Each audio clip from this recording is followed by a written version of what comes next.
నమస్కారం NSTV news కి స్వాగతం. నా పేరు సంధ్య. ముందుగా వార్తల్లోని ముఖ్యాంశాలు. మాకు ఈ ఇందిరమ్మ చీరలొద్దు, హామీ ఇచ్చిన 2500 రూపాయలు కావాలి అంటూ మంత్రి దామోదర రాజనరసింహ ఇచ్చిన ఇందిరమ్మ చీర తీసుకోవడానికి నిరాకరించిన మహిళ, ఇచ్చిన హామీలు ఏమయ్యాయంటూ నిలదీసిన మహిళలు. సంగారెడ్డి జిల్లా జోగిపేటలో ఒక కార్యక్రమంలో పాల్గొని మహిళలకు చీరలు పంపిణీ చేసిన మంత్రి దామోదర రాజనరసింహ, ఈ క్రమంలో మాకు ఇందిరమ్మ చీరలొద్దు, ముందు 2 ఇస్తామని ఇప్పుడు 1 ఇస్తున్నారు, ఎన్నికల ముందు హామీ ఇచ్చినట్లు నెలకు 2500 రూపాయలు కావాలి అంటూ మంత్రిని నిలదీసిన మహిళలు. పెన్షన్లు రావడం లేదు, గ్యాస్ డబ్బులు రావడం లేదు అంటూ మంత్రిపై విరుచుకుపడ్డ మహిళలు.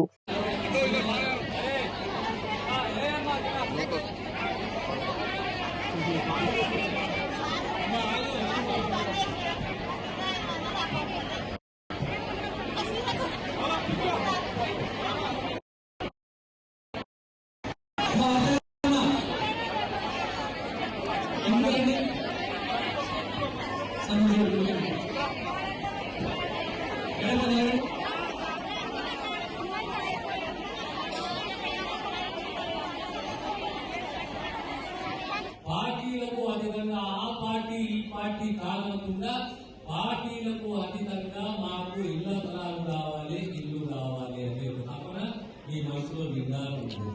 అవునా?